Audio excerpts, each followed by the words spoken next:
Hi, and welcome back. And we're back with a brand new episode. Good. Your look is back. The mustache is back. For The- you watching on YouTube, The I mustache brought is the back. mustache back. The mustache is back on Bickering with Moti and Christian. Yeah, I've been seeing too many high-profile celebrities who are like spotting them and like, you know what? Let me bring it back. Who did we just recently see it? Oh, Ryan Reynolds last night had that movie, and I'm like, I want it back. we saw Ghosting, a new movie that's Ghosted on Apple TV, and there's like a lot of star And studs. that guy Brody also had the mustache, and I'm like, I want it. Who's Brody? The Who's evil guy, Brody? the French guy. Who's Brody? Who are you texting? Who's Brody? Is this supposed to be funny? Anyways, yesterday we had a very fun little adventure that You know, it's the worst nightmare. The biggest nightmare for some people, it's dropping your phone Christian, on the subway track. And that happened to me yesterday. It was... You know what's the biggest nightmare? The person that hangs out with the person that drops his phone in the trail track and has to wait for them. That's the biggest nightmare. Yeah, well, I mean, I didn't do it on purpose, but I was wearing that jacket that has like funny pockets. So yesterday we were waiting on 14th Street. We were going home. It was a rainy day. It was a rainy day. Muggy and disgusting inside the subway station. And someone decides to drop his phone on the tracks. Yeah, and the 4 as train. we were entering inside, Christian had his Versace jacket that has these little crop pockets and thought it was a great idea to put them in there. And as we were entering, it literally just slipped in through this small little crack. Oh my God. No. The 14, the 14, the fourth station, thing, yeah. that curve one, it's It's a little just bad strange luck. there. It's Yeah. just bad luck. We got very lucky, I guess. We waited 2 hours. We waited 2 hours. Christian went to the booth. I went to talk to the police. Then I went to a booth. Then I went to talk to someone else. But And no apparently one there was, came. yeah, it took like 2 hours for No one them came. to Then come. I went to the booth, and then the guy called, and I saw him calling, and then they came like 25 minutes after that. So if you drop your phone, just leave it. No, Don't bother getting your phone back. I think It was such a nightmare. it's worth waiting for your phone because now you have your phone. Imagine not having your But phone. so the phone fell, and then the guy came with that little like... They don't jump in They at don't- first. Yeah, and then they said, don't jump because you're going to get electrocuted. And then the guy jumped and got the phone. We could have done that in literally 30 seconds, but I think it's illegal.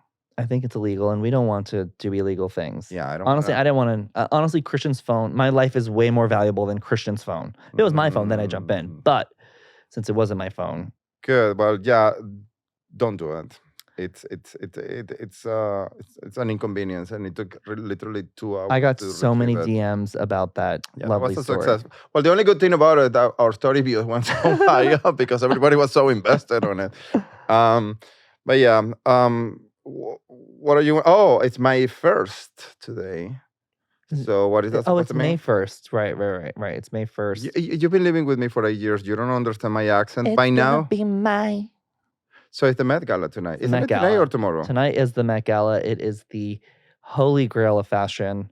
It is the biggest of the biggest. For me, it's the day- hottest of the hottest. I'll be muting half the accounts I follow because all of you guys that work in fashion love posting all those like red carpet looks, and I'm like, I just get so annoyed. I mute people, and like in 3 months from now, I'll be seeing your stories again. When Yeah. I remember, oh, what happened to this person? And then I realized that I muted you because you posted so many red carpet. I honestly love Photo seeing the ops. coverage, and I love seeing the people that attend because I went to fashion school, and we were always.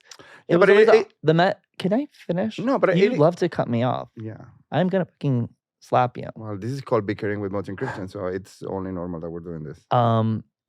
Anyways, when I was in fashion school, this would be like a holiday for us. Like everyone would be talking about it. Everyone would be sitting down. We'd always have like a report on it or something. It was always such a fun little experience. So you'll be watching tonight. I'll definitely be watching, and maybe I'll share some of my favorite looks. Good. So I can mute you then. What are some of your favorite Met Gala moments I don't think I have besides ever, not attending? I don't think I ever pay attention to this thing ever. I mean, I just remember Rihanna with that like Pope look that she did back in the day, and like what else? I don't There know. was like Lady Gaga. There was Billy Porter on that whole gold look that I remember vividly.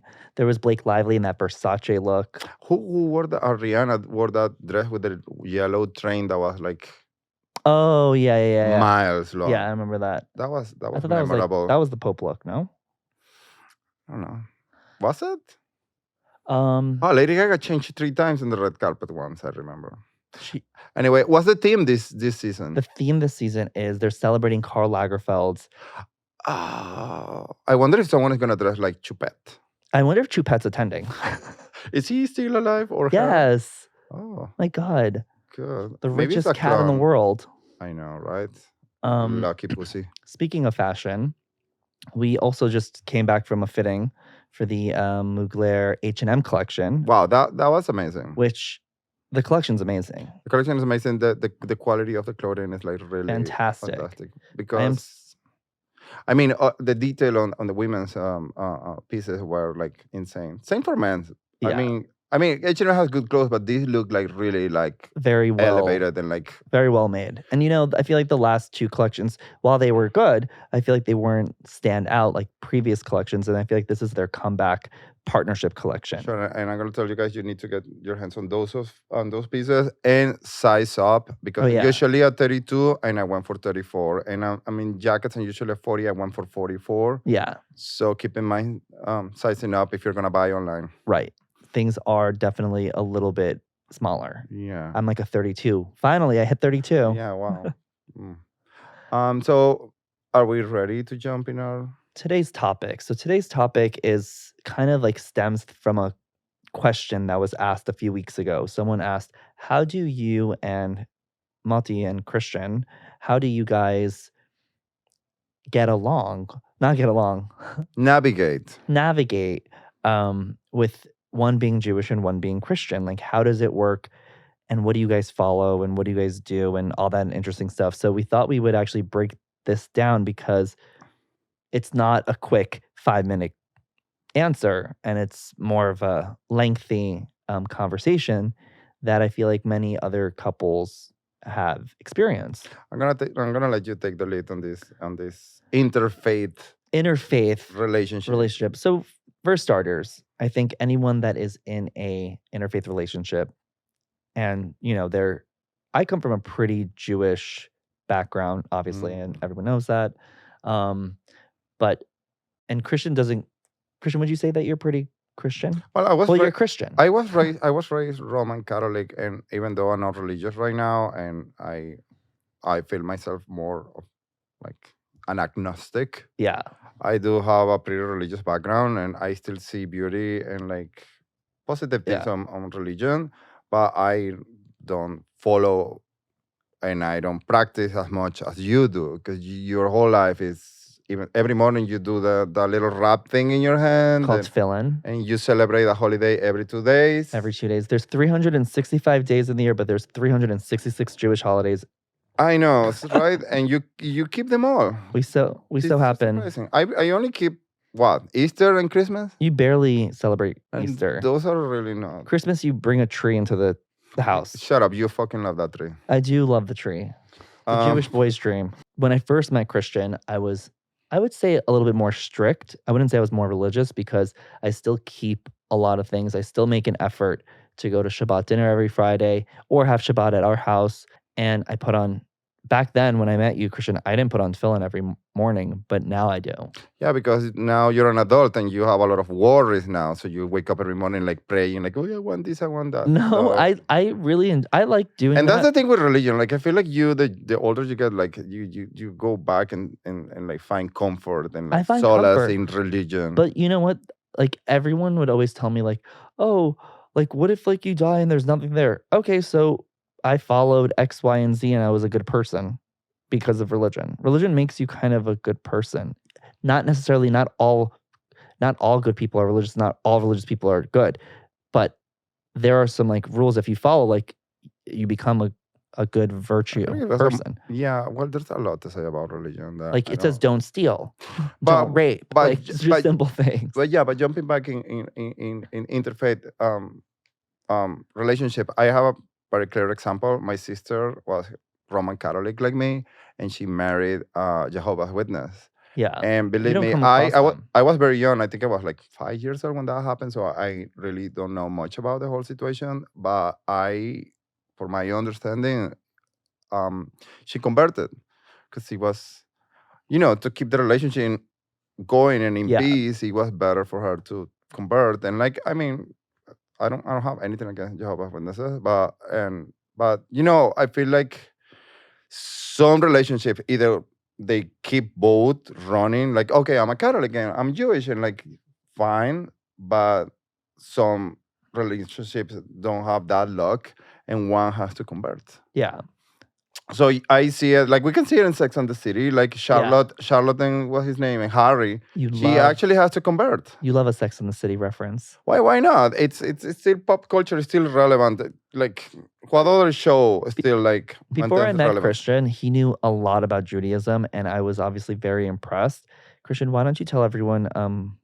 I think I have mentioned that before, and even here in the podcast. But like that's why it's minorities should have representation all the time and on TV and in shows, because I still feel like the Jewish community is still a minority. And there They was a are. lot of representation in sitcoms back in the 90s. Like we have The Nanny. Fran Drescher was Right. she decided that her character was gonna be Jewish from Flushing, Yes.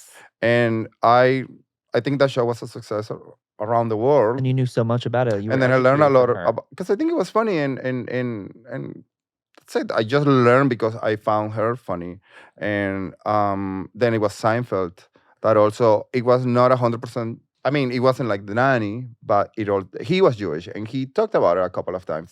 Yeah. So that those little characters actually made an impression on me, or like I learned something from them. And then last situation was Charlotte and Harry that he Yeah. had to convert, and then I learned all those words or the lingo, like Mikveh. the mikvah, and like and like meshugana, and like all mishpocha, and like I love all those Yiddish words and not even- and Hebrew words, Yeah. and like aren't you lucky? He's so lucky. Like, Let me I ask you know a question. What are some like I feel like you knew a little bit about Judaism. What are some things you learned about Judaism while you were with me? The wrapping thing that you do in your hand, That's the and that how much you guys eat in actual, because you see it as a joke on TV, but you actually eat so much. I went to Shabbat dinner last Friday, and I'm still full from that dinner, which I love. Thank you for dinner. What are things that I learned? Mostly holidays. Also, I didn't know about Yom Kippur, which is like I hate that holiday. It's the worst. And I think honestly, you guys have been through so much. Why would you bring that up yourself? Like no eating, fasting, not being able to touch your phone, like just sitting down and like thinking about like what you did wrong. No, you've been through so much. Enjoy life. Forget about Yom Kippur, please. It's just 24 hours. It's not a big deal. It is. You still have bad. to. You still have done terrible things that year that you need to repent. Well, you go to church and you sit down and tell the priest, pastor. the father, like, hey, well, you know what? Like, I was an adulterer. I did this, I did that, and then he said, like, go pray this and this and that, and then you're done. You don't have to spend a day hungry. What kind of when it comes to Catholicism, right? You're Catholic. What are some traditions you keep? None. I don't know. Like, what do you mean? I know. Compared to you, I don't do anything. I just celebrate Christmas. Christian loves to be Catholic just to make me mad. Yeah, well, it's of course that's my favorite thing to do. To fucking get you angry, so you can give me attention because you don't pay enough attention to me. That's all I do. That's my full-time job, paying attention to you. This is what I do. Like I like act like a child, so you can pay attention to me. Anyway, but here's a question for you: what has been the most difficult? Because you are really religious. What's been the most difficult thing living with me? So because I'm pretty sure you have a long list of things to complain about. I have so many. So everyone always asks me that, like, how is it living with Christian? Since he's not Jewish. Well, in that aspect, yes, and also because he's a huge headache. Well, that's the price you had to pay. Yeah. For dating this. Yeah, so lucky. Where's like the return policy? If there's like a refund policy, let me know. I'll pack you up and send you back. So the questions I would get. What's the most challenging thing that you have to go through? People would always ask me that. Right. People would always ask me that and say like, how do you do that? So like, for me, like it was really, really hard teaching Christian about Judaism in a way where you have to like You need Oh two my- separate dishes. You need two separate. You shouldn't be mixing the dairy with the meat. And then like I tried explaining that to him. The amounts of times that I told him that is a dairy spoon or a meat fork. If I had $1 for every time I told him that, I would be a multi-billionaire. Yeah, but for me, it doesn't make any sense for me. Well, it doesn't The make sense for you. dishes, the different I silverware. explained I don't. I It think makes sense. back in the day maybe, but right now, It makes sense because you would have one for dairy and one for meat, and that's it. And you don't mix it, and because you don't mix meat and I dairy. got better at it. Yeah, okay, you got better at it. Everything is just everything now. That was probably one of the biggest difficulties. And also, we don't have any non-kosher meat at home, which is That you know of. I will cut you. But that was probably one of my biggest challenges. The silverware, is that your biggest challenge? That was probably one of the biggest challenges because like that really. What about the whole deal that you can be gay? That wasn't really a challenge for me. No, No. I know. You're pretty natural at it. That wasn't a huge problem for me, honestly. I know, but for example, like it's and like what happened on Sex and the City. I don't want to bring it back, but like it was easier for you. Well, if you were straight, you wouldn't be able to date a shiksa. You wouldn't be able to date a non-Jew, right? Yeah, I mean, because you're gay, you're allowed to date a non-Jew. I'm already doing something bad. Why not just go all the way? No, I'm kidding. Yeah, right. If me and Christian ever have a child together, we're raising him Jewish. That was the one Do thing. you want to go there right now? That was the one thing I told you when we first met. So regardless, Well, we have two, and I raised mine Catholic, and you raised the other that's one not how Jewish. that works. We're raising them Jewish. No, and they're going but like yeshiva. They're I- going to Jewish school, Jewish day school, Jewish camp.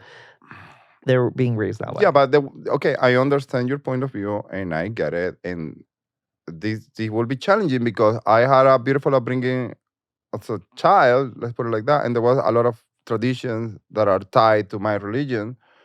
So I will want to bring them up to my child. And you are very black and white on this. You are like, no, that's not gonna happen. And I thought Judaism was like there was a lot of like understanding and compassion for people. Why wouldn't you want the kid to experience both sides? They can have a Christmas tree because That's all. That's it. Like we're not going to church. We're not baptizing them. Like we're not doing that stuff. But we're dipping him on the mikveh. I mean, he doesn't get dipped in the mikveh. What do you guys do? He gets a brit milah. I don't know. Little snip, and he's definitely getting that. We have a boy. There is no circumcision whatsoever. Of course, I don't want to cripple that's the biggest sexual experience okay. and his sensitivity down there because you guys, I'm so sorry for you that you lost that little like. You're not even getting to say anything. Like if it's a boy, he's getting a brit milah. Yeah. Well, I would prefer to have a boy because I wouldn't know what to do and how to handle it. A girl? I don't know. Well, I mean, I'm pretty sure I will do great with a girl too. But the girl would love us. Like you'd be like daddy's little girl. Like she'll like love us. There's no love like a daughter to a father. But see, we find an understanding. So sometimes it doesn't matter your religious background. If you love each other, like it doesn't matter. Like you can. We find compromises, but I usually win. That's usually my compromise. Yeah, because you never lose. No, I'm kidding. If you guys, I have compromised a lot. What are some things that I've compromised and I've said okay to? Having a Christmas tree at home. Yeah, basically that's the only. But people used to ask me that, and at first I was kind of opposed it, and I was kind of like freaking out over it because I didn't want that. Well, also you've been like more less anal about eating out at non-kosher places, right? Like if we go to like a 5-star Michelin star situation, you will have the steak without being like, oh, and why is that? It's just because like the nature of the steak is probably it's a more nicer piece of steak. I don't know. Usually like I don't think it was cut and kosher, so that's like the most important part. But I think it was. I don't know. I just in my head I think it's just something tells me that it can be kosher. Yeah, but it is not kosher. But I don't touch anything that's absolutely not kosher. So it's a matter of preference. No, I think it's a matter of like. There's a lot of variables. Depends on the scenario. It depends on what, where, who. I mean, I was gonna say compromise. Oh, That yeah. you, like I said before, if Oh, you, yeah, if, and you, if, you, if, compromise. you, if you're happy with your partner and it's a different religion, it's like I think you can pass through that fact and like just love the person. What's your favorite part about learning about this religion? That I get to live all those like sitcoms that I watched in the 90s, basically.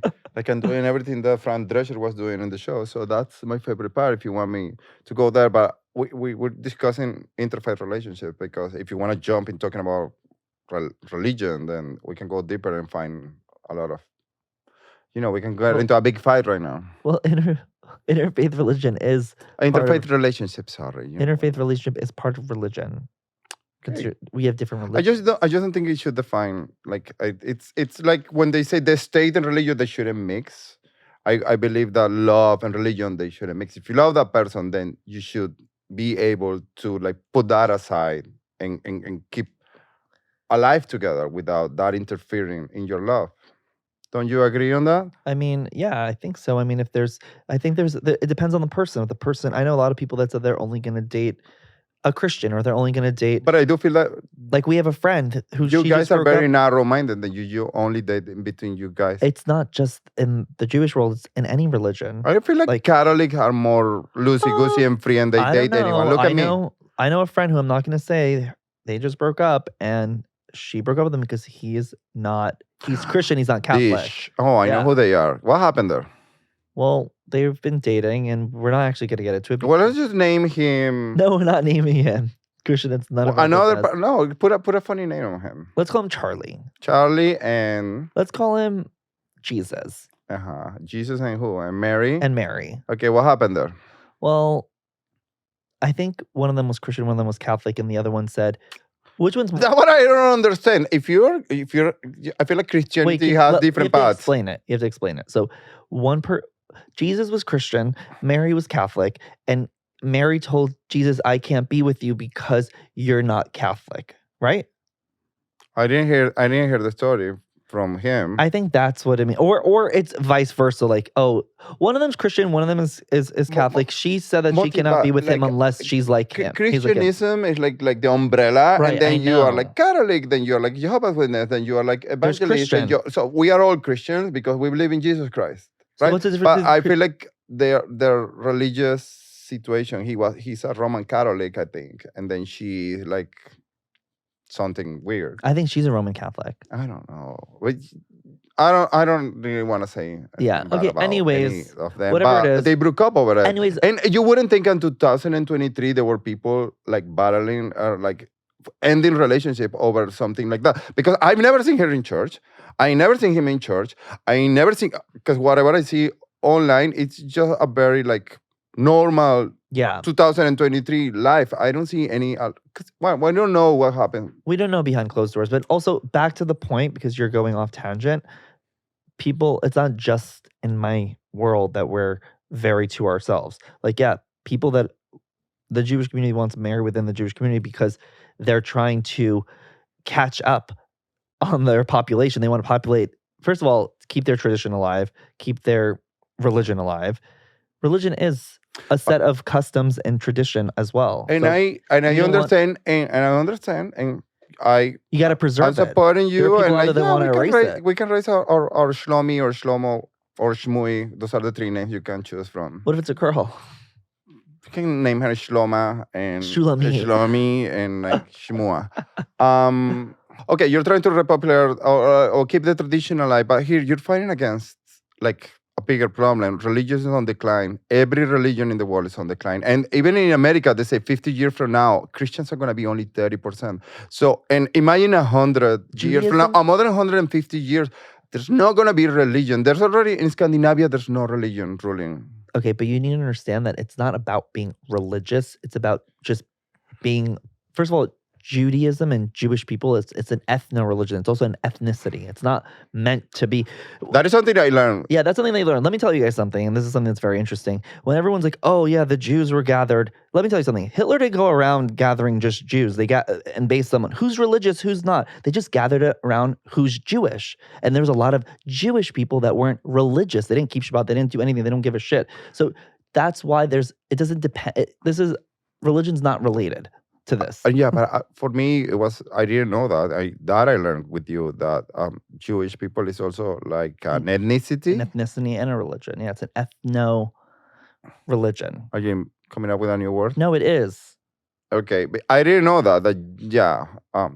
That's a novelty, and I'm pretty sure a few people listening to this didn't know that. I'm sure, but it's an ethnicity, like it's Latino. It's like Arabs are from Arabia, Jews are from Judea. Like it's like that.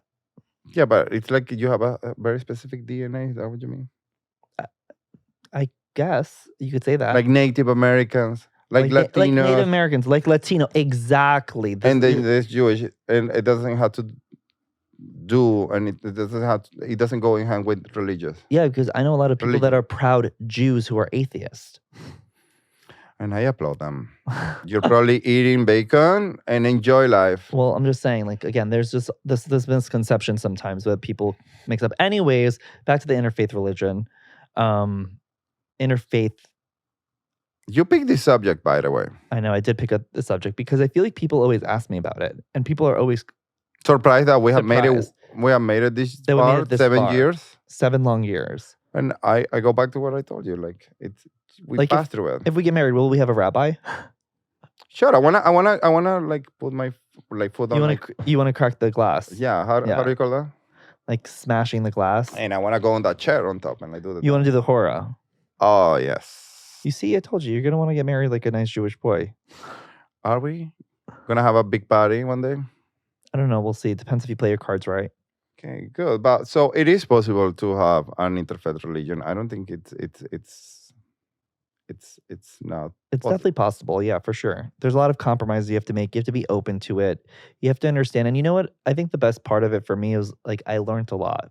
Like I learned, again, like you said, tolerance. No, I learned a lot because, like, yeah, of course, I grow up in a bubble. Everyone grows up in a bubble. Everyone lives in a bubble. Till today, I'm still in a different bubble, but I'm in a bubble nonetheless. But I like that I learned more and I became more open and more worldwide. Yeah, because I think I became more respectful of other people's traditions. At first, like I used to like look at, I don't know, growing up, I feel like I used to think so differently, just like one does when they're not taught 100% of everything. Would you like to bring this message to your people that is listening? You know what? I feel like I wish I can have that conversation with like the high school with my high school friends, because I feel like that's something that is so important. And I feel that there's so many people that when they leave that bubble, they're like shocked. There's a lot of culture shock once you leave that bubble. Have you seen any of your high school friends marrying outside the faith? I know that in high school when I grew up, like there were some people that the community I grew up in, the Syrian community, doesn't even accept converts. So even if you convert, they don't even accept. How do you feel about that? I think at the time, like I was, oh yeah, totally. But now I feel like it's a little odd. And there were people that did get married to converts, and they always said their daughters are gonna they're never gonna get married. It's gonna be really hard for them. They all got married. They're all fine. But they said it's gonna take them a really long time to get married. Like it's just like this bubble of thinking of this. If the person converted for you and loves you and like wants to be with you, there's just this like amazing, like, okay, then what's stopping them from being, I don't know, considered Jewish or considered Christian or considered whatever they did to convert to that religion? I do agree. Converts are not really Jewish. I do agree. Now, our friend converted. Oh my Charlotte, gosh. Yes, of course. I think that there's... She's not listening to the podcast. Don't worry about it. We can mention her if you want. I think you believe that you're X or Y and like you want to convert and learn the values and do that. I think that people should be open to it and be accepting. Do you think I should take the conversion classes? I think... Would I benefit from that? Honestly, like I think... Especially if we're going to have a kid. Do you think that's necessary? I mean, we're not having a kid yet, so don't get ahead of yourself. I mean, clock is ticking for me. I'm not having a kid when I'm 50. Yeah, I don't know. Not that I'm close to 50, but I'm saying I'm like not that young anymore. And I'm not planning on running after a toddler on my 55, 60, or attending a graduation when I'm 70. So like, chop, chop. What are you going to do when you're 70? You're not going to the Eagle. Well, I've seen some like numbers there that are under 70 and they still have a lot of fun. So why not? Would you want me to take the conversion classes? Even if I don't like, because I'm not cutting that, putting it out there right away. But I learned that it's not mandatory. It's not mandatory. Okay, no. so good. So why would we do it to our kids? The only reason, well, that's mandatory. That is not mandatory. Yes, it is. Anyways, because when you were born, no one knew that you were going to marry a nice Jewish boy one day. If you do marry a nice Jewish boy one day. But with our kid, he's being born too. Like we know. So like it's different. It's a different circumstance. I feel like I will take them just so I can like be more attuned with you and like try to keep. I would want you to take them just so you're like more like educated and more known. Like for me, it's hard for me to explain to you every holiday, even though there's so many. I don't even know half the holidays. Well, we have a place right next to our apartment. It's $100. If you pay for those classes, I'll take them. But I'm not forking out $100 for those. If you could pay for your sommelier classes, you could pay for your little conversion. Yeah, but those sommelier classes are making me money right now. You could become a rabbi. I feel like this is not a big deal unless you are like a lefty with religion, like a hardcore religious person. I feel like if you like it shouldn't be an issue to be dating someone outside your faith. It's actually enriching. Like it just depends because I know some friends again that wanted. Do you have an example? Because I want to hear your stories. I have a friend who like told me like she's like I'm only going to date a Jew. I'm only going to date Jewish people because I want. Because it was important for her. It's just like there's women that'll say, or men that will be like, I want to marry rich. I want to marry someone that's smart, that has a good job. It's just like one of those little qualities that they want. It's like a characteristic. It's a box that they want to be checked. Have you met any interfaith couples that have had a successful? There's that guy that we met once out. It was this couple. He's Jewish and the other one's from, one's Israeli and one's from Argentina. Mm-hmm. And he converted and he did the surgery. He went under and he did the little snip. That's true love. You don't even play with it anymore. So why am I going to cut it? Bitch. You're so annoying. This should be a clip for my Instagram later. And it's a wrap on our end. Thank you guys so much for tuning into Bickering with Moti and Christian. We have to see you guys next week. But in the meantime, be sure to like and rate and comment and do whatever you need to do. Rate our podcast on Apple Podcasts and Spotify. Check it out on YouTube. Do the whole thing. And obviously follow us on Instagram and TikTok, Bickering Podcast, Christian Bennek and Moti and Kari. And we'll see you next week.